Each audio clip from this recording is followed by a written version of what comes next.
अस्सलाम वालेकुम स्टूडेंट्स। आज के लेक्चर में हम कुछ इंपॉर्टेंट क्वेश्चन डिस्कस करेंगे चैप्टर नंबर 9.1 के हवाले से। ठीक है, मैं कोशिश करूँगा एक प्रॉपर सीरीज़ बनाने लगा हूँ, हर एक्सरसाइज से इंपॉर्टेंट क्वेश्चंस की वीडियोस बनानी है। क्लियर? तो उसके लिए फिर ये आपको कंप्लीट वीडियो देखनी पड़ेगी। कुछ स्टूडेंट्स हैं जिनको ज़्यादा प्रैक्टिस की ज़रूरत है, काइंडली कोशिश किया करें कि जो वीडियो देखते हैं उसको साथ साथ लिखा भी करें। मतलब एक बार कंप्लीट वीडियो देखने के बाद सेकंड अटेम्प्ट में आप मोबाइल अपना या लैपटॉप सामने रखें और फिर वहाँ से जो उसके स्टेप्स चल रहे हैं उन स्टेप्स को साथ साथ आप राइट किया करो एटलीस्ट वन टाइम। ठीक है, कुछ स्टूडेंट्स ऐसे होते हैं कि उनको कुछ चीज़ें पहले से पता है, उनको तो इतना टाइम नहीं लगता, वो फर्स्ट अटैम्प्ट में भी क्लियर कर सकते हैं। ठीक है, मगर कुछ केसेस ऐसे होते हैं जहाँ पे ज़रूरत पड़ती है कि आप उसको बार बार लिखें। ठीक है, मैथमेटिक्स के लिए बहुत इंपॉर्टेंट है कि आप अपनी जो प्रैक्टिस है उसको स्ट्रॉन्ग करें। ठीक है, तो मैं आपका ज़्यादा टाइम नहीं लूँगा, एक बात ऐड करूँगा। मायरीन का कहना है कि जो मैथ्स है बेसिकली इसको हमने पहले खुद पे हैवी कर लिया है कि ये मैथमेटिक्स जो है वो एक टफ सब्जेक्ट है। ऐसी कोई बात नहीं है। आप पहली बात अपने माइंड मतलब अपने आप को ये चीज़ क्लियर करवा दें कि मैथ्स सबसे इजी है। ठीक है, ये एक बात अपने आप को कह दें कि यार मैथ्स सबसे इजी है। ठीक है, सेकेंड वन आप उसमें उसकी प्रैक्टिस करना शुरू करें तो ऑटोमेटिकली देखेंगे आपको इंटरेस्ट डेवलप हो जाएगा। ठीक है, उसके बाद आपको मैथ्स जो है ना वो सबसे इनफैक्ट जो लोग मैथ में काम करते हैं ना उनको मतलब मैथ्स के अलावा कुछ अच्छा नहीं लगता। ठीक है, तो इस लेवल पे जाके काम करें। स्टार्ट करते हैं वीडियो 9.1 और इसका पहला प्रॉब्लम जो है मैं एक थ्योरम ले रहा हूँ। बहुत इंपॉर्टेंट थ्योरम है, मैक्सिमम टाइम पेपर में आ चुका है, शॉर्ट क्वेश्चन में आता है मगर बहुत इंटरेस्टिंग सा थ्योरम है। एक्सरसाइज को सॉल्व करवाने में भी इससे काफ़ी हेल्प मिलती है। बाज़ ये थ्योरम प्रूफ करने को आ जाता है, बाज़ आपके पास कोई क्वेश्चन आ जाता है जिसमें आपसे कहा जाता है L इज इक्वल टू और थीटा को यूज़ करते हुए आप क्या करें, थ्योरम क्वेश्चन सॉल्व करें। मीन्स दैट आपके पास या L और R गिवन होंगे तो थीटा फाइंड करना है, मतलब कोई सी दो टर्म्स गिवन है, थर्ड वन फाइंड करनी है। क्लियर? तो सेकेंड वन फिर मेंशन कर रहा हूँ अपना कि आप चैनल को सब्सक्राइब कर लें, बेल आइकन प्रेस कर लें और अपने फ्रेंड्स से ज़रूर शेयर करें ताकि मैक्सिमम से मैक्सिमम स्टूडेंट्स को फ़ायदा हो सके। क्लियर? तो अब हम स्टार्ट की तरफ आते हैं। सबसे पहले हमने एक सर्कल ले लिया। क्लियर? चूँकि हम यहाँ एंगल, रेडियस और आर्क लेंथ को डिस्कस करने लगे हैं, सो मैंने एक सर्कल ले लिया है, दिस वन। उसके बाद मैंने एक सेक्टर ड्रॉ कर दिए हैं, ये मैंने डायरेक्ट ड्रॉ कर दिया, आप चेक कर सकते हैं। सेक्टर हमारे पास एक लाइन एक्स एक्सिस पे हमने ओ ए ड्रॉ की है, फिर ओ बी आप अपनी चॉइस से ले रहे हैं। क्लियर? इसका जो एंगल बन रहा है वो थीटा रेडियन में बन रहा है। क्लियर? और ये हमारे पास आर्क लेंथ है जिसको हमने स्मॉल एल से क्लियर किया है। ठीक हो गया। अब हम एक और सेक्टर ड्रा करते हैं, ये आप चेक कर सकते हैं, एक और सेक्टर है। अब इसमें हमारे पास क्या है, इसमें ये जो लाइन जो सेक्टर ड्रा करवा रही है ओ ए के साथ ही बन रहा है ये भी सेक्टर, मगर दूसरी लाइन है ओ सी। क्लियर? इसमें एंगल 1 रेडियन है और सेकेंड वन हमारे पास जो आर्क लेंथ है वो हमने आर ले ली है। और याद रखिएगा रेडियस जो है वो हमेशा आर ही होता है। ठीक है, जो इसका रेडियस है वो आर ही है। ये आर जो है ना हमने आर्क लेंथ के लिए लिया है। ठीक है, ये वाइट येलो ये जो कलर्ड लाइंस है ना ये बेसिकली हमारे पास रेडियस ही है। सर्कल तक का डिस्टेंस फ्रॉम द सेंटर जो होता है वो आपके पास रेडियस होता है। ये तो वेल नाउन जो है स्टेटमेंट है। क्लियर? अब हम इनका क्या करेंगे, सबसे पहले मैं कंस्ट्रक्शन थोड़ी सी लिख लेता हूँ। कंस्ट्रक्शन क्या ली है, consider a circle with the radius r. ये देख लें जी, रेडियस आर की बात है। कौन सा रेडियस, यहाँ से लेकर यहाँ तक की लेंथ, यहाँ से लेकर यहाँ तक की लेंथ और ये। क्लियर? एंड सेंटर एट ओ, ये आपके पास सेंटर है जो ओ पोजीशन के ऊपर मेंशन किया है। Draw two sectors O A O B and A O C with their arc lengths. हमने इनकी आर्क लेंथ डिफाइन कर दी। ये मैंने यहाँ पे वैसे तो टोटल यहाँ आर्क लेंथ के लिए होता है, ये कंप्लीट लाइन होती है। क्लियर? मगर यहाँ पे ये शो नहीं हो रही। ये आप कंप्लीट रखिएगा, ये कर्व सा ऊपर बना होता है। ठीक है, ऐसे कर्व बना होता है। तो उसने कहा कि हमारे पास जो दो सेक्टर हमने ड्रॉ किए हैं, एक ये सेक्टर है ए ओ बी, ये ऊपर वाला पोर्शन, एक हमारे पास ये सेक्टर है। सेक्टर तो जानते हैं, पहले भी डिस्कस कर चुका हूँ। पिज़्ज़ा तो सब लाइक करते हैं, तो पिज़्ज़े का जो पीस होता है, छोटे छोटे पीसेस बने होते हैं ना, तो एक पीस को हम सेक्टर कह सकते हैं, ठीक है। थोड़ा ये बड़ा पीस है, ज़्यादा आप बड़ा पिज़्ज़ा ले सकते हैं वेल इसको हमने डिफाइन कर दिया है। जो इसकी आर्क लेंथ है, फर्स्ट वन जो ए बी लेंथ थी ये एल है, और सेकेंड वन जो है ए सी वो आर है आपके पास। क्लियर। अब हम क्या करते हैं, इस फिगर को अगर यूज़ करें तो सिर्फ इसकी जो लेबलिंग करनी है, मतलब जो चीज़ हमने फिगर पे लिखा हुआ है ना वैसे ही लिख दिया। Measurement angle A O B, यानी कि ए ओ बी का जो एंगल बन रहा है वो थीटा रेडियन है। ये आपने पहले लिखा हुआ था फिगर में, जस्ट आपने यहाँ मेंशन कर दिया मैथमेटिकली। क्लियर। सेकंड वन आपने कहा जी मेजरमेंट एंगल सी ओ ए, आपने सी ओ ए जो एंगल बन रहा है 1 रेडियन वो भी आपने यहाँ पे मेंशन कर दिया। क्लियर। अभी हम सिर्फ फिगर को डिस्कस कर रहे हैं। उसके बाद आपने कहा ये देखें जी आर्क लेंथ की जो सिंबल थी यहाँ पे कंप्लीट नहीं आई है, मगर ये एक्चुअल ऐसे होगा ना, कर्व सा बना हुआ, ठीक है। तो अब कहता है measurement length of arc length की जो मेजरमेंट है हमारे पास ए बी आर्क लेंथ बता रहा है वो क्या है जी एल है, this one small L. Clear. इसी तरह हम सेकेंड वन आर्क लेंथ की मेजरमेंट चेक करते हैं, वो आर है आपके पास, दिस वन। क्लियर। अब हम आते हैं प्रोपोर्शन का एक लॉ है जो आप मैट्रिक और प्रीवियस क्लासेस में डिस्कस कर चुके हैं, और वो क्या होता है हमारे पास वो होता है कि अगर हम इन दोनों सेक्टर्स को कंपैरिजन करवाएं, ठीक है, तो आपके पास क्या होगा, जो सेक्टर में इसका एंगल होगा उसका और इसकी रेशो, ठीक है। और अगर जो बहुत इंपॉर्टेंट है देखिएगा, measurement angle A O B divides measurement angle C O A, measurement angle A O B ये एंगल इसकी बात हो रही है थीटा रेडियन की, तो इसका मतलब है इसके सामने जो लेंथ होनी चाहिए वो इसी के आर्क लेंथ की होनी चाहिए। देखें मेजरमेंट ए बी, ठीक है, length of arc A B. तो यही चीज हमने कहा था कि अगर न्यूमिनेटर में एंगल थीटा रेडियन आ रहा है तो न्यूमिनेटर में दूसरी साइड पे न्यूमिनेटर में जो हमारे पास लेंथ आनी चाहिए वो क्या आनी चाहिए, वो स्मॉल एल का पोर्शन आना चाहिए। ये बात क्लियर होगी। हाँ, सेकेंड वन, और इसी तरह डिनोमिनेटर में जो टर्म होगी वही दूसरी तरफ डिनोमिनेटर में उसी की लेंथ होनी चाहिए, जो एंगल होगा उसी की लेंथ होनी चाहिए। बहुत इंपॉर्टेंट बात यह है कि ये ज़रूरी नहीं है, आप में से किसी के माइंड में क्वेश्चन रेज हो सकता है कि हमने इसको डिनोमिनेटर क्यों बनाया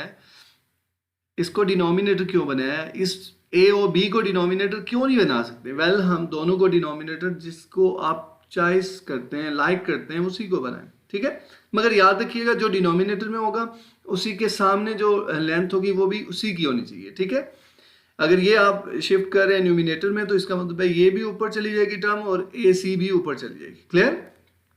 अब हम इनकी वैल्यूज पुट करने लगेंगे। आपके पास वेल नॉन, आप पहले से डिफाइन कर चुके हैं, जस्ट उनकी वैल्यूज लिखिए। ये क्लियर हो गया। ये चंद से स्टेप्स हैं। अब आप क्या करते हैं, इनको जस्ट आप इक्वल के फॉर्म में लिख दिया और ये हमारे पास प्रूफ आ गया। स्टूडेंट्स कुछ भी नहीं किया, हमने एक सेक्टर सर्कल ले लिया, सर्कल के अंदर हमने सिर्फ 2 सेक्टर डिफाइन करने हैं, ठीक है। उनकी लेबलिंग कर लेनी है अच्छे से कि आपके पास एक सेक्टर की लेंथ एल होगी, दूसरे सेक्टर के आर्क की लेंथ जो होगी वो आर होगी, ठीक है। और फिर आपने उनके एंगल्स को डिफाइन कर दिया और यही चीज़ आपने जस्ट यहाँ मैथमेटिकली वर्डिंग में लिख दिया है। और ये प्रोपोर्शन का एक लॉ है जिसको हमने यूज़ किया, और लॉ के बारे में मैं बता चुका हूँ। ये बेसिकली कंपैरिजन करते हैं ना, इस सेक्टर को इस सेक्टर के साथ कंपेयर कर रहे होते हैं, तो ये कंपैरिजन में यूज़ होता है। ये मैट्रिक लेवल के कोर्स में है, आप वहाँ से भी चेक कर सकते हैं अगर आपको याद नहीं है। अदरवाइज जस्ट आप लॉ में याद रख लें कि अगर एक सेक्टर का एंगल ले रहे हैं तो मस्ट है कि उसके सामने उसी सेक्टर की आर्क लेंथ होनी चाहिए, ठीक है। और डिनोमिनेटर में दूसरे सेक्टर का एंगल ले लिया तो उसी की लेंथ आ गई। क्लियर। फिर ये वैल्यूज़ ऑलरेडी हमने डिफाइन की हुई हैं, वो पुट करेंगे तो ये आपके पास सोल्यूशन आ गया। देख लें, बहुत सिंपल सा एक थ्योरम था हमारे पास, L = r थीटा। ये अक्सर जो है हमारे पास पेपर में आता है, और ये लॉन्ग क्वेश्चन नहीं है, क्लियर है, ये शॉर्ट क्वेश्चन है। और मैक्सिमम टाइम ये अगर नहीं दिया उसने तो इसके रिलेटेड क्वेश्चन दे देता है सॉल्व करने के लिए। हमने कुछ क्वेश्चन भी सॉल्व किए हैं, इसमें चेक कीजिएगा फर्दर आके। नेक्स्ट हम आते हैं exercise 9.1 question number 1 part number 14 है हमारे पास, चेंज इनटू रेडियन। ये आपके पास प्रॉब्लम है, लाइक डिग्री और सेकंड्स में। जी स्टूडेंट्स, यहाँ पे टर्म यूज़ कर रहा हूँ मैं सेकंड्स। अगर यहाँ पे डबल प्राइम हो, प्राइम कहते हैं इसको, ये डबल डैश, ठीक है, तो सेकंड्स होता है, एक डैश होगी तो ये मिनट होगा। क्लियर? और ये हमारे पास डिग्री है। और हमने क्या करना है, इसको आपने रेडियन में चेंज करना है। और नेक्स्ट को सेकंड पार्ट इसका है, वो आपको इस फॉर्म में दिया होगा और आपने क्या करना होगा, बल्कि रेडियन में दिया होगा और इस फॉर्म में चेंज करना होगा। ठीक है, अब हम आते हैं इसके सोल्यूशन की तरफ। तो इसके सोल्यूशन के लिए सबसे इंपॉर्टेंट बात यह है कि आपको पता होना चाहिए कि 1 मिनट जो होता है, दिस इज योर मिनट। ठीक है, 1 मिनट में कितने डिग्री होते हैं। ठीक है, हमने क्या किया है, 1 डिग्री जो होता है, अब बेसिकली अगर आप वॉच की तरफ आ जाएं तो आप कहते हैं कि जी हमारे पास 1 घंटा है और 1 घंटे में 60 मिनट होते हैं। ठीक है, घंटा बड़ी क्वांटिटी है और मिनट्स जो है वो उसकी छोटी क्वांटिटी में आ रहा है ना, छोटी यूनिट है। अच्छा, अब आते हैं, इसी तरह डिग्री जो है वो एंगल में सबसे बड़ी यूनिट यूज़ हो रही है, मिनट उससे छोटी और सेकंड्स फिर उसी तरह टाइम के हिसाब से। डिग्री को अगर हम घंटा कह देते हैं, ठीक है, minutes minute, second second as it is. Clear? तो जो दीजिएगा, तो जैसे हमने कहा कि 1 घंटे में 60 मिनट होते हैं, तो इसी तरह अगर कोई पूछ ले कि 1 मिनट में कितने घंटे होते हैं, तो क्या लिखेंगे, 1 मिनट में 1 डिवाइडेड बाई 60। वो जो 60 था ना, वो आप डिवाइड कर देंगे तो वो आप कह सकते हैं कि हमारे पास कितने घंटे हो गए 1 मिनट में। ये जब डिवाइड करेंगे तो आपके पास एक आउटपुट मिल जाएगा। ठीक है, यानी कि कुछ डेसिमल फॉर्म में सोल्यूशन आ जाएगा। क्लियर हो गया? इसी तरह फिर हम कहते हैं नेक्स्ट वन, 1 सेकंड में अब मिनट कितने होते हैं। ये वही बात है, अगर इसको चेक करें ना, बाई क्रॉस मल्टीप्लाई करते हैं दूसरी तरफ, तो इसका मतलब होता है 1 मिनट में 60 सेकंड। इसको इधर करेंगे तो 1 डिग्री में जो है 60 मिनट्स। ठीक है, तो चूंकि हमें मिनट्स फाइंड करने या सेकंड्स फाइंड करने, तो हमने 60 को डिवाइड कर दिया, अदरवाइज हम 60 को मल्टीप्लाई करते हैं। तो इसका मतलब क्या हुआ, जब भी आप छोटी वैल्यू से बड़ी वैल्यू की तरफ जा रहे हैं, ठीक है, छोटी वैल्यू कौन है, मिनट्स। ठीक है, मिनट्स को आप उसको डिग्री में कन्वर्ट कर रहे हैं, तो इसका मतलब है जब बड़ी वैल्यूज की तरफ जाएंगे तो 60 के साथ डिवाइड करेंगे। ठीक है, और अगर आप डिग्री से बड़ी वैल्यू से छोटी वैल्यू की तरफ जा रहे हो, मतलब डिग्री से आप जा रहे हो मिनट्स की तरफ, तो फिर आप क्या करेंगे, 60 से मल्टीप्लाई। ये बात याद रखिएगा, बड़ी से छोटी वैल्यू की तरफ जा रहे हो तो मल्टीप्लाई 60 से करेंगे, और छोटी से बड़ी की तरफ जा रहे हो तो 60 से डिवाइड करेंगे। ऑफ कोर्स एक छोटी वैल्यू है, आपको दे दी है, कोई नंबर दे दिया लाइक 5, और अब उसको फर्दर जो है ना, आपको कहा जाता है कि इसको 10 टाइम लेके जाओ तो बड़ी वैल्यू बना दें, इसको 10 टाइम ये बड़ी वैल्यू हो जाए, तो ऑफ कोर्स उसको फिर आप क्या करेंगे, 10 पे डिवाइड कर देंगे, और वो फर्दर जो है ना वो उसका डिनोमिनेटर जो टर्म होगी वो इंक्रीज होगी, उसका आउटपुट जो मिलेगा वो स्मॉलर वैल्यू मिलेगी। क्लियर? यहाँ से क्लियर हो गया हमारे पास ये मिनट्स और सेकंड्स और घंटा, अगर कह सकते हैं डिग्री को घंटा यूज़ कर लें, तो अगर आप टाइम के साथ कंपैरिजन करें तो ये वही चीज़ें हैं जो हमारे पास आप रूटीन में जो अपना टाइम देखते हैं, ये वही चीज़ है। क्लियर जी? अब आपने क्या कहा है कि अगर 1 सेकेंड्स में 1/60 मिनट्स हैं, तो 1 मिनट तो ऑलरेडी हमने कहा 1/60 डिग्री, तो इसका मतलब है ये 60 जो है ना 2 टाइम आपस में मल्टीप्लाई हो जाएगा। ये बात क्लियर है? ठीक है, अगर आपको डाउट हो रहा है तो 1 यहाँ पे 1 मिनट हमने कहा 1/60 है, तो 1/60 आपस में मल्टीप्लाई हो गए, तो इसका मतलब हो गया 1 सेकेंड में आपके पास कितना डिग्री आ जाएगा, 1 डिवाइडेड बाई 60 मल्टीप्लाई बाई 60, यानी कि 3600। ठीक है, ये आप चेक कर सकते हैं, मैंने लिख दिया है 1 डिवाइड्स बाई 3600 डिग्री, ये अब डिग्री की फॉर्म में है। क्लियर? ये तो सिर्फ मैं आपको अभी बेसिक्स करवा रहा हूँ, ये स्टेप्स नहीं करवाते। मैक्सिमम टाइम होता है कि आप डायरेक्टली कैलकुलेट करना शुरू कर देते हैं, मगर उसका बेसिक आपको पता होगा तो आप उसको उतनी अच्छी तरह से कर सकते हैं। क्लियर जी? नेक्स्ट वन, हमें यहाँ पे उसने कहा था 20 सेकेंड्स। इसका मतलब है मैंने क्या किया, 1 सेकेंड के लिए कैलकुलेशन तो की थी 1/3600, तो 20 के लिए मीन्स 20 के साथ मल्टीप्लाई कर देते हैं, इधर ब्रैकेट्स में भी इधर भी ब्रैकेट लगा के। क्लियर? यहाँ तक सही हो गया जी स्टूडेंट्स? तो ये मेरे पास बना है 20 सेकेंड्स की वैल्यू डिग्री में, चूंकि मैंने पूरे क्वेश्चन को डिग्री में चेंज करना था पहले, जब डिग्री में होगा तो फिर उसके बाद हम मूव करेंगे, अभी हमारे पास सेकेंड्स को डिग्री में लेके जा रहा हूँ। क्लियर? तो 20 डिवाइडेड बाई दिस वन, तो ये आपके पास बनेगा ये दोनों ज़ीरो आपस में कैंसिल हो रहे हैं। क्लियर, ये दोनों ज़ीरो, ये शॉर्ट मेथड होता है कि आप क्या करते हैं, जितने ज़ीरो डिनोमिनेटर में और न्यूमिनेटर में कॉमन जितने भी ज़ीरो हैं वो कैंसिल कर दिया करें। यहाँ ऊपर 2 टाइम ज़ीरो होते हैं, नीचे 3 टाइम ज़ीरो, तो मैं दो ज़ीरो कट कर देता। ठीक है, अभी एक ज़ीरो ऊपर है, नीचे 2 ज़ीरो है, तो मैंने एक कट कर दिया। क्लियर जी। अब आपके पास एक्सप्रेशन बन गया 20 सेकेंड्स की इक्वल 2 डिवाइडेड बाई 360 डिग्री। अब फर्दर चेक करें तो मैं यहाँ पे 2 पे फिर कट कर रहा हूँ। ये मैं ऊपर 20 पे भी डायरेक्ट कट कर सकता था, मगर ये है कि कुछ स्टूडेंट्स को प्रॉब्लम होती है तो मैंने नहीं किया। वो आप कैलकुलेटर से चाहते हैं तो डायरेक्ट कट कर सकते हैं। क्लियर, तो ये आपके पास जो नया सोल्यूशन बनेगा वो आता है 20 सेकेंड्स जो होते हैं वो हमारे पास 1/80 डिग्री के इक्वल आते हैं। यहाँ तक क्लियर हो गया? कोई यहाँ तक बात पूछनी है तो वेल मुझे मेंशन कीजिएगा कमेंट्स बॉक्स में। उसके बाद अब हम आते हैं अपने प्रॉब्लम की तरफ। तो हमारा प्रॉब्लम था 154 डिग्री 20 सेकेंड्स, तो मीन्स दैट 20 सेकेंड्स की जगह आप ये वैल्यू पुट करेंगे, तो ये वैल्यू मैंने यहाँ पुट कर दी। और ये बेसिकली जब मल्टीप्लाई हो रहे होते हैं ना, तो हम प्लस में भी लिखेंगे तो उसका जो ये चूँकि फ्रैक्शनल टर्म है ना, तो उसका जो रिलेशन होगा वो सेम आ जाएगा। मतलब कुछ लोग इसको लिखते हैं 154, यहाँ लाइन लगाई 1/180, इसका मतलब होता है कि 180 154 के साथ मल्टीप्लाई करते हैं प्लस उसमें 1 ऐड करते हैं। ठीक है, ये एक सिंपल सी स्टेटमेंट है जो छोटी क्लासेस में करते हैं। और सेकंड वन स्टेटमेंट ये होती है कि 151 154 को ऐड करते हैं। ऐड चूँकि एलसीएम लेंगे और बाद में वही काम हो जाएगा, उसी तरह के स्टेप्स होंगे और वही कैलकुलेशन आ जाएगी। या आपने एलसीएम ले लिया, डिवाइड बाई 1 करें और इसका एलसीएम 180, इन दोनों को आपस में मल्टीप्लाई किया, ये आ गया, और ऐड करने के बाद एक्सप्रेशन ये आता है। क्लियर, यहाँ तक सही हो गया?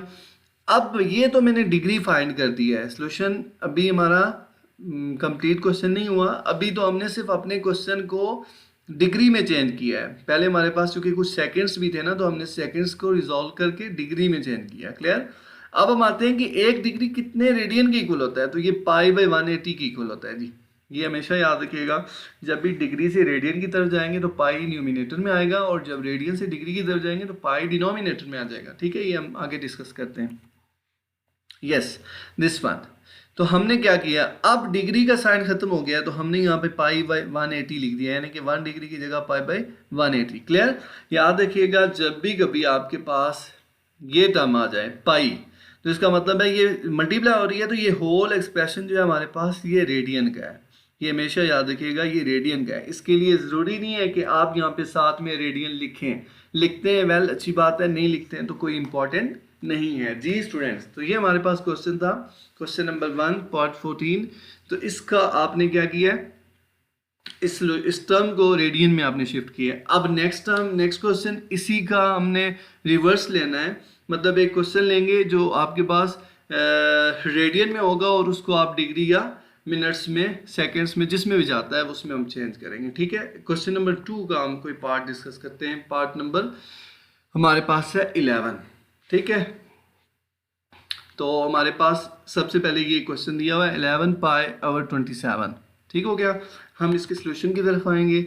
सोल्यूशन में जी, तो क्या बताया है, इसमें हमारे पास पाई आ रहा है और हमने पाई को ख़त्म करना है, और इसी तरह डिग्री और मिनट सेकंड्स में क्वेश्चन को लेके जाना है। ठीक हो गया, जैसे यहाँ डिग्री मिनट सेकंड्स में क्वेश्चन था और आपने सॉल्व करके पाई लाया था। ठीक हो गया जी स्टूडेंट्स। अब आप चेक करें, तो सबसे पहला काम मैं पहले यहाँ मेंशन किया था, अगर π/180 लिखेंगे तो इसका मतलब है क्वेश्चन को आप रेडियन में लेके जा रहे हैं, और अगर डिवाइड बाई पाई आएगा तो क्वेश्चन आपका किस में चेंज हो जाएगा, क्वेश्चन आपका डिग्री में चेंज हो जाएगा। देखें, जैसे ही मैंने इसको डिवाइड किया पाई के साथ, तो फौरी से ये रेडियन की जो अप्रोच थी वो ख़त्म हो गई, ये डिग्री में शिफ्ट हो गया। तो हमने क्या कर दिया, इसके ऊपर डिग्री का साइन डाल दिया। अब मैं यहाँ पाई आपस में कैंसिल कर देता हूँ, दोनों कॉमन है, और 27 को भी मैं यहाँ पे कट कर देता हूँ। 27 को हम किस पे कट कर रहे हैं वो हम चेक करते हैं जी नेक्स्ट स्टेप पे। ये आपके पास 9 पे कट हुआ है। क्लियर, आपने 9 से कट किया, 9 3 और यहाँ पे 9 20। अब इनको आप आपस में मल्टीप्लाई करेंगे तो ये 220 डिवाइड्स बाय 3 आ गया। तो ये हमारे पास डिग्री फॉर्म अभी कंप्लीट नहीं हुई है। ये चूंकि फ्रैक्शनल फॉर्म है, हमें इसको डिग्री मिनट सेकंड्स पूरे एक्सप्रेशन में लेके जाना है। तो नेक्स्ट वन चेक करें, दिस वन, इसको जब हम डिवाइड कर रहे हैं तो हमारे पास जो सोल्यूशन आया वो 73.3333 अब तो बहुत बहुत टाइम 3 आ रहे थे, तो मैंने जस्ट 4 टर्म्स लिखी हैं, आपकी मर्जी है जितनी मर्जी लिखें, ठीक है। उसके बाद अब आप क्या करेंगे, ये हमारे पास आपने बचपन में छोटी क्लास में ये डिस्कस किया था, इसका मतलब होता है कि ये 73 नंबर है और ये उसके जो डेसिमल पार्ट है, अगर इन दोनों को सेपरेट करेंगे तो ऐसे सेपरेट होते हैं, मीन्स आप इन दोनों को ऐड करेंगे तो रिटर्न में यही टर्म मिलेगी आपको, ठीक है। यानी हैं दोनों डिग्री की टर्म्स, मगर ये डेसिमल पोर्शन हमने सेपरेट कर दिया और ये जो नंबर है राइट साइड डेसिमल के वो भी सेपरेट किया हुआ और लेफ्ट को भी हमने सेपरेट कर दिया। क्लियर। अब हम आते हैं कि ये जो हमारे पास डेसिमल का ये पार्ट है, इसके बारे में हम इसके लिए क्या करेंगे, इसको हम चेंज करते हैं। मैंने पहले बताया था ना, जब हम डिग्री से मिनट्स की तरफ जाएंगे तो 60 से मल्टीप्लाई करेंगे जी, तो हमने क्या कर दिया, इसको मल्टीप्लाई कर दिया, ठीक है। अब जैसे ही मैंने मल्टीप्लाई किया ना, फौरी से मैंने क्या कर दिया, इसके ऊपर प्राइम डाल दिया मिनट्स के लिए, मतलब अब ये जो पोर्शन डिग्री का था ये क्या बन गया आपके पास, मिनट्स बन गए। 73 डिग्री और दिस बन गए मिनट्स है आपके पास। क्लियर। अब जब इनको आप मल्टीप्लाई करेंगे, ये रिपीटिशन हो रही है बार बार, सॉरी, तो ये इसको जब आप मल्टीप्लाई करेंगे तो आपके पास ये आपने रिपीट नहीं करना, ये 2 स्टेप मेरे रिपीट हो गए हैं अगेन से। तो जब आप इन दोनों को मल्टीप्लाई करेंगे तो ये राउंड अबाउट 20 मिनट्स बनता है। ये 19.98 समथिंग था, तो मैंने अप्रॉक्सीमेटली 20 मिनट्स लिख दिया, ठीक है, ताकि क्वेश्चन को यही वाइंड अप कर रहा हूँ। अगर अदरवाइज मैं इसको 19 मिनट्स लिखता तो फिर मुझे सेकंड्स में भी मूव करना था, ठीक है, क्योंकि डेसिमल के राइट साइड पे जो टर्म थी वो 9 या 8 कुछ थी, तो 5 से ग्रेटर थी, तो हमने इसको राउंड ऑफ करके 20 बना दिया। क्लियर। अब आपने फिर उसी तरह जैसे ये 73.333 जो लिखे हुए थे, इसको आपने सेपरेट करके प्लस फॉर्म में लिखा था। अब आप प्लस को वापस मूव करवाते हैं तो ये आपके पास अब बनेगा दिस वन, और चेक करें जी 73 डिग्री 20 मिनट्स आ गए, और ये वही क्वेश्चन है जो हमारे पास, ये देखें यहाँ पे सेकंड्स में सॉल्यूशन आया था और यहाँ पे मिनट्स में सॉल्यूशन आ गया, ठीक है, 73 डिग्री एंड 20 मिनट्स। यहाँ तक क्लियर हो गया स्टूडेंट्स। ये बहुत सिंपल सा प्रोसीजर है। हाँ वेल मुझे पता है मैंने यहाँ कुछ स्टेप एक्स्ट्रा किए हैं, आपकी मर्जी है आप वो स्टेप्स करें या ना करें सॉल्व, ठीक है। इंपॉर्टेंट ये था कि आपको ये क्लियर करवाना था कि ये अप्रोच हमारे पास आई कैसे, हम यहाँ से यहाँ तक मूव कैसे करके आए, ठीक है। आपको याद करना कुछ नहीं पड़ेगा, ठीक है। आप बहुत सारे मेथड्स होते हैं जिसमें आपने स्टेप्स को छोड़ देते हैं, बहुत सारे लोग छोड़ देते हैं। जब आप स्टेप्स को छोड़ेंगे ऑटोमेटिकली फिर आपको ये टर्म्स याद रखनी पड़ती हैं, ठीक है। तो कोशिश किया करेंगे स्टेप्स को छोड़े नहीं, जितना ज़्यादा एक्सप्लेन कर सकते हैं उतना एक्सप्लेन किया करें। क्लियर।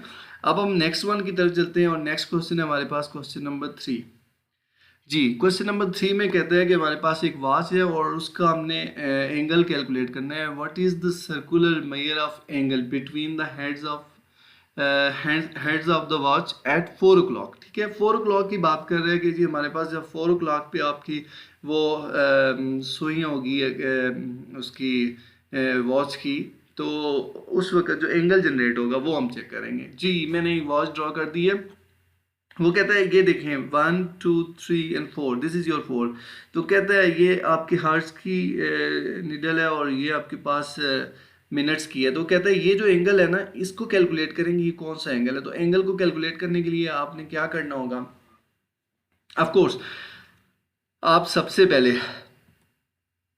डिफाइन करते हैं कि हमारे पास पूरे सर्कल का एंगल क्या होता है, तो वो 2 पाई होता है या 360 आप लिख सकते हैं। उसके बाद आपने चूँकि एक वॉच में जो हर्ट्ज डिफाइन होते हैं वो 12 आवर्स होते हैं, तो आपने एक एक हर्ट्ज का बताना है कि वो उसके कितना एंगल्स होते हैं। ऑफ कोर्स अगर ये टोटल 2 पाई है तो इसका मतलब है अगर आपसे पूछा जाए यहाँ से यहाँ तक कितना है, यहाँ से यहाँ तक कितना है, यहाँ से यहाँ तक कितना है, तो इसका मतलब है टोटल को आप क्या करेंगे, आप डिवाइड कर देंगे 12 के ऊपर। तो सो हम इसको 12 के ऊपर डिवाइड करते हैं, तो नेक्स्ट जो टर्म बचेगी वो आपके पास आती है π/6, यानी कि 2 और 12 का टोके π/6 आ गया। अब इसका मतलब ये हो गया कि आपके पास जो इन दोनों टर्म्स के इन बिटवीन एंगल्स बनेगा वो π/6 का बनेगा, यानी कि 30 डिग्री का बनेगा। यहाँ तक क्लियर। अब हम क्या करते हैं, ये तो एंगल हमने 1 हार का फाइंड किया था, अब हमें बेसिकली टोटल एंगल कौन सा फाइंड करना था, 4 o'clock का फाइंड करना था। तो हमने 1 घंटे का तो फाइंड किया हुआ था ना, यहाँ से यहाँ तक, यहाँ से यहाँ तक सब छोटे छोटे पार्ट्स जितने भी 12 पार्ट्स थे सबका एंगल कैलकुलेट किया हुआ है जी 30 डिग्री, π/6 बनेगा। क्लियर? तो अब हमें यहाँ से मूव करके यहाँ तक जाना है ना 4 o'clock। इसका मतलब है आपको क्या करना है, आपको किससे मल्टीप्लाई करना है, 4 के साथ मल्टीप्लाई करना है। 1 घंटे का कैलकुलेट था, दूसरा, तीसरा और चौथा, मतलब 4 आवर का फाइंड करने के लिए आपने 4 के साथ उस प्रीवियस टर्म को मल्टीप्लाई कर दिया। ठीक है, एंगल ऑफ 4 o'clock, यानी कि आपने 4 o'clock का एंगल फाइंड करना था। अब इसको सिंप्लीफाई करते हैं, 4 और 6 कैंसिल हो रहे हैं तो बनेगा जी 2π/3। जी स्टूडेंट, तो ये हमारे पास अराउंड अबाउट 120 डिग्री बनता है। ये रेडियन में सोल्यूशन लिखा हुआ है आपके पास 2π/3। तो ये बहुत इंपॉर्टेंट क्वेश्चन है, कई बार पेपर में आ चुका है, तो काइंडली इसके ऊपर ठीक से प्रैक्टिस कीजिएगा। कोई क्वेश्चन हो तो फिर मुझसे आप डिस्कस कर सकते हैं और इसकी प्रैक्टिस ज़रूर करें, बार बार इसको लिखें। ये बहुत सिंपल है। इनफैक्ट आप वॉच के ऊपर अपने पहली बात ये बतानी है कि इसके टोटल जो सर्कल, चूँकि वॉच एक सर्कल होता है, सर्कल का एंगल 2π होता है। उसके बाद आपने क्या बताया कि चूँकि वॉच में 12 आवर होते हैं, 12 घंटे होते हैं, हर एंगल का आप बताना चाहते हैं, सॉरी हर घंटे का एंगल बताना चाहते हैं, तो इसका मतलब है टोटल को आप 12 के ऊपर डिवाइड करेंगे, जो वैल्यू मिलेगी वो आपको 1 घंटे की मिल जाएगी। क्लियर? अब आपने 4 o'clock का बताना है, मीन्स दैट आपने 4 घंटों का बताना है, फर्स्ट सेकंड थर्ड 4 पे जाने के लिए आपने यहाँ से मूव करना था ना, ये 0 होता है यहाँ से, तो आपने कहा जी 1 घंटा, दूसरा, तीसरा और चौथा, मतलब 4 के साथ आप अगर मल्टीप्लाई कर दें तो वो हमारे पास आ जाता है 2π/3। जी स्टूडेंट्स, तो ये था question number 3। This is important one question, बहुत बार पेपर में आ चुका है।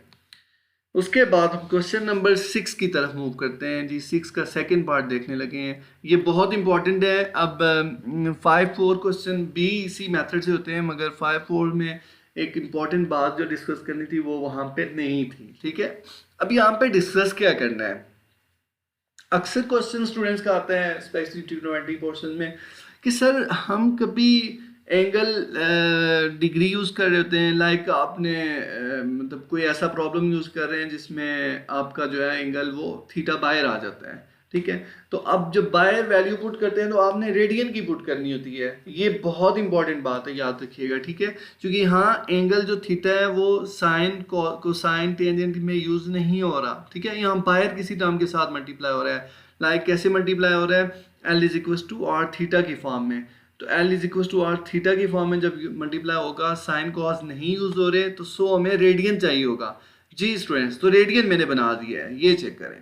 तो ये क्वेश्चन मैंने सिर्फ इसलिए लिखा है कि आपको ये बात क्लियर हो जाए कि जब भी ऐसा क्वेश्चन आए तो आपने क्या करना होगा, 4 से पहले उसको रेडियन में शिफ्ट करना होगा। तो मैंने रेडियन के लिए क्या किया है, π/180 के साथ मल्टीप्लाई किया, 45, और ये हमारी दोनों टर्म्स कैंसिल हो गए, π/4 बन गई। क्लियर?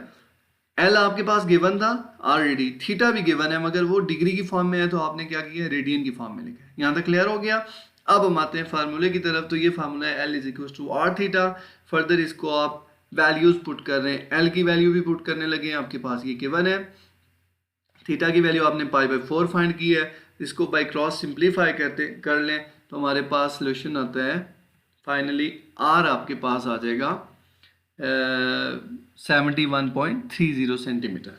चूँकि लेंथ सेंटीमीटर में थी इसलिए हमने सेंटीमीटर लिखा है, लेंथ मीटर होती तो मीटर लिखते, किलोमीटर होती, वटएवर जो भी लेंथ यहाँ होती, जो यूनिट यहाँ लेंथ में यूज़ हो रही है, चूँकि ये गिवन है ना, जो लेंथ यहाँ पे लेंथ में जो यूनिट होगी ना वही हमारे पास रेडियस की यूनिट होगी। क्लियर?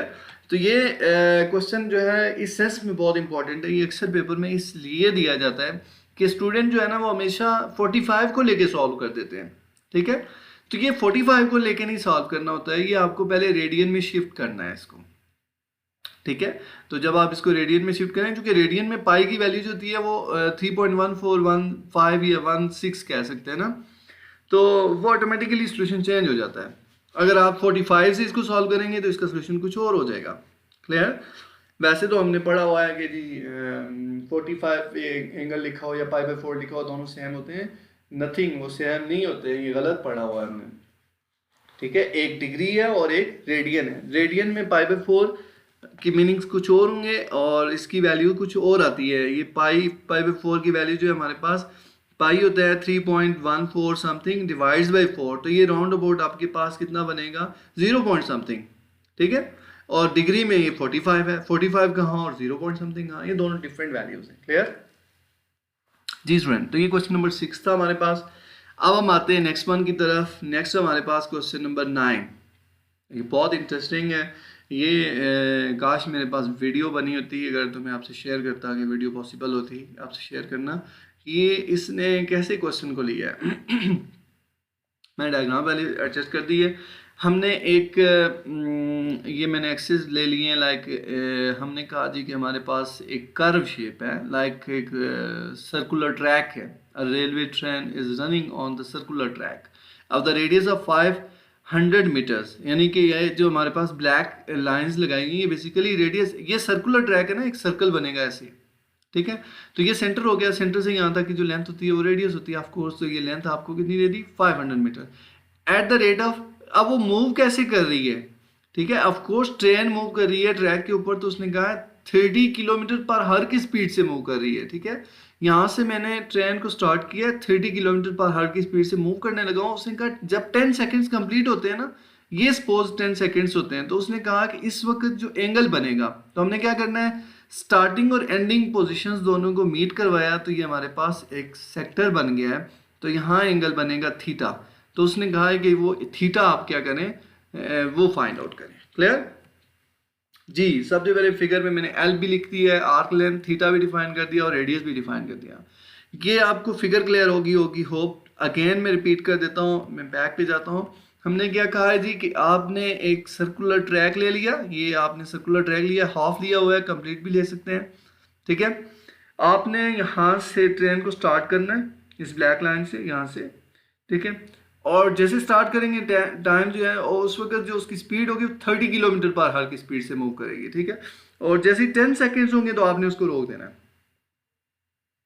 यानी कि इस पोजीशन से इस पोजीशन तक जब वो मूव करके पहुंची है, तो आपने क्या करना है, ओरिजिन के साथ वो दोनों पॉइंट्स मीट करवा के एंगल जनरेट करना है, और वो एंगल बताना है वो क्या है, ठीक है। ये आपका क्वेश्चन था जी।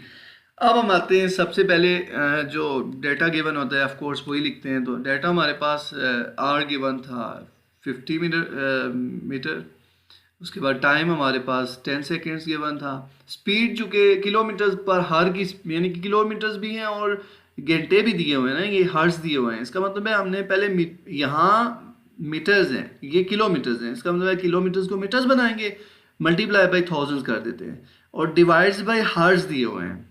हर्ट्ज का मतलब हो गया है कि हमें तो क्वेश्चन सेकेंड्स में चल रहा है, तो हम क्या करेंगे, डिवाइड सेकेंड्स में चेंज करने के लिए 60 मल्टीप्लाई बाई 60 कर दिया। इसको जब सिंप्लीफाई करते हैं तो आपके पास 25 डिवाइड्स बाई 3 बनता है। क्लियर। अब हम आते हैं अपने स्पीड का फार्मूला। आई थिंक आजकल तो ये मिडिल क्लास में भी यूज़ होता है, 6, 7, 8 में भी स्पीड्स एंड वेलोसिटी को डिफाइन करें। तो स्पीड हमारे पास किसकी इक्वल होती है, distance divides by time, distance divides by time. तो हमारे पास डिस्टेंस क्या है जी, एल डिस्टेंस है। अगर इसको बाई क्रॉस मल्टीप्लाई करें, हमें डिस्टेंस फाइंड करना है ना, तो स्पीड को फिर आप क्या कर लेंगे, मल्टीप्लाई कर देंगे टाइम के साथ। स्पीड आपने कितनी फाइंड की है 25/3, ये 25/3 आ गई, मल्टीप्लाई बाई 10, तो ये आपके पास 10 टाइम है, ठीक है। तो अब आपके पास जो डिस्टेंस टोटल कैलकुलेट हुआ है, यानी कि एल कैलकुलेट हुआ है, यानी कि इस पोजीशन से यहाँ तक जो आपने डिस्टेंस कवर किया इसका, वो आपके पास आया है 250 डिवाइड्स बाई 3 मीटर, ठीक हो गया। अब आप क्या करते हैं, हमारे पास फार्मूला क्या था, L is equal to r theta, हमें थीटा फाइंड करना है, which means L divides by r. So theta आपके पास क्या बना है, L की वैल्यू थी 2250 डिवाइड्स बाई 3, और R चूँकि डिवाइड में है तो 500। इनको सिंप्लीफाई करेंगे, कट करने लगे, कट करने के बाद जो आउटपुट मिलेगा, दिस इज योर थीटा, और थीटा आपके पास 1 डिवाइड्स बाई 6 रेडियन। बहुत सिंपल क्वेश्चन है, इंटरेस्टिंग क्वेश्चन है। होप आप लोगों को अच्छे से क्लियर हो गया होगा, इसकी प्रैक्टिस कीजिएगा। ये इंपॉर्टेंट पोर्शन है जिसमें आपने क्या करना होता है, स्पीड को डील करना है। इस क्वेश्चन में पेपर में कई बार आ चुके हैं, इस क्वेश्चन में सिर्फ ये बात है, वो कहते हैं कि हमारे पास जो ट्रेन मूव कर रही है, ऑफ कोर्स ट्रेन जब मूव करेगी तो इनिशियल पोजीशन से उसने स्पीड बता दी, और जब वो रोक रही है वहाँ पे रुकने के लिए जो उसने टाइम बताया है, वो ये दो चीज़ें गिवन थी ऑलरेडी ना, रेडियस भी गिवन है, वेलोसिटी स्पीड भी गिवन है, और हाँ यस वेलोसिटी से क्लियर कर लें, वेलोसिटी और स्पीड में फ़र्क भी वैसे पता होना चाहिए। ये आपके कोर्स का हिस्सा तो नहीं है, मगर वेलोसिटी में डायरेक्शंस होती हैं, स्पीड में आपके पास डायरेक्शन नहीं है, ठीक है। स्पीड एक स्केलर क्वांटिटी है और वेलोसिटी आपके पास वेक्टर क्वांटिटी होती है। क्लियर जी। अब हम आते हैं नेक्स्ट क्वेश्चन की तरफ, क्वेश्चन नंबर 12।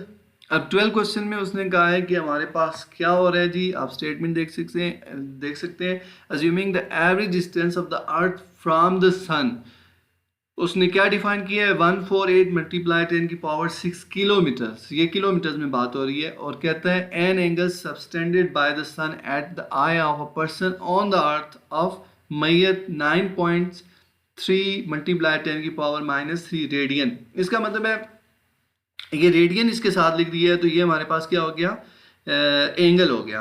और उसके बाद कहता है find the diameter of the sun and what is the actual shape. ये मैं इसकी ज्योमेट्री ड्रा कर देता हूँ। उसने कहा जी कि हम क्या करने लगे, रेडियस उसने कहा था गिवन है, assume the average distance from the earth average distance of the earth from the sun. क्या मतलब ये कि एक ऑब्जर्वर है जो अर्थ के ऊपर है, से यहाँ पे है, वो क्या करता है, वो यहाँ से किसको देख रहा है, सन को देख रहे हैं। तो यहाँ से अर्थ से लेकर जो सन तक का डिस्टेंस है उसको हमने रेडियस कह दिया है। क्यों रेडियस कहा है, बेसिकली आपको पता है कि प्लैनेट के हवाले से आप वेल ना होने जानते होंगे कि जो हमारी अर्थ है ना, वो सन के अराउंड जो है ना वो क्या करती है, उसके गिर्द रोटेट करती है, सर्कुलर रोटेशन होती है इसकी, ठीक है। सो अर्थ से लेकर जो हमारे पास होता है सन तक का जो डिस्टेंस होता है, उनके दोनों के सेंटर से लेकर यहाँ इसके सेंटर से इसके सेंटर तक, तो वो हमारे पास क्या होता है, बेसिकली रेडियस होता है, ठीक है। एक सर्कुलर शेप है ना, तो इसलिए रेडियस होती है। यहाँ तक क्लियर। एंगल सस्पेंड कैसे हो रहा है जी, हम इसको, जो यहाँ ऑब्जर्वर है वो सन को एक बार टॉप पे देखता है और एक बार बॉटम पे देखता है, ठीक है। जब टॉप पे देखता है और बॉटम पे, तो यहाँ एंगल थीटा जनरेट हो रहा है, और ये वही उसने बात की है कि वो आपका ऑब्जर्वर जो है ना वो उसको ऑब्जर्व कर रहा है सन को, ठीक है। ऑफ कोर्स जब वो टॉप और बॉटम को देखेगा तो टॉप और बॉटम से ही तो हमारे पास जो जनरेट हो रही है, दिस इज योर डायामीटर, और उसने तो बात ही डायमीटर की है ना कि हमें डायमीटर चाहिए। ऑफ कोर्स हम इसको क्या करते हैं, इसको हम कर्व शेप अगर दें तो ये हमारे पास एल बन जाएगा। एल भी गिवन है, थीटा भी गिवन है, और यहाँ से लेकर ये स्ट्रेट लाइन, ये यहाँ बीच से एक लाइन ले लें आप जो यहाँ आती है, दिस इज योर रेडियस, ये आपके पास रेडियस होगा। ये ब्लैक लाइन रेडियस नहीं होगी, बल्कि इन दोनों की इन बिटवीन से यहाँ से एक लाइन ऐसे पास हो रही होगी जो रेडियस हो जाएगी। क्लियर। तो जी ये स्टूडेंट्स हमारे पास डेटा क्लियर है, आर आपके पास क्लियर गिवन है, थीटा भी गिवन था, हमने इसमें कोई चेंज नहीं करना है। Formula L is equal to r theta, दोनों की वैल्यूज पुट की, मल्टीप्लाई किया, और यही आपके पास सोल्यूशन है। This is the diameter of sun, ठीक है। ये बहुत सिंपल सा प्रॉब्लम है, इंपॉर्टेंट है कि क्वेश्चन को समझा करें। हमारे यहाँ मैक्सिमम टाइम होता है स्टूडेंट को जो थ्योरी के प्रॉब्लम्स होते हैं, लाइक वर्ड प्रॉब्लम जिसको हम कहते हैं, वो समझ नहीं आते हैं, ठीक है, और वो उसको पढ़ के ही इग्नोर करते हैं। मतलब पढ़ के तो बात की बात है, बहुत सारे स्टूडेंट तो देखना ही नहीं उसे पसंद करते, ठीक है। कोशिश किया करें, ये बहुत सिंपल से प्रॉब्लम है, इसको एक बार समझें, समझ के पढ़ें, और फिर उसका ना स्केच ड्रॉ करें, ठीक है। जैसे मैंने यहाँ पे एक स्केच ड्रॉ किया है, जैसे आप स्केच ड्रॉ करेंगे ऑटोमेटिकली आपको ये क्लियर हो जाएगा। क्लियर जी।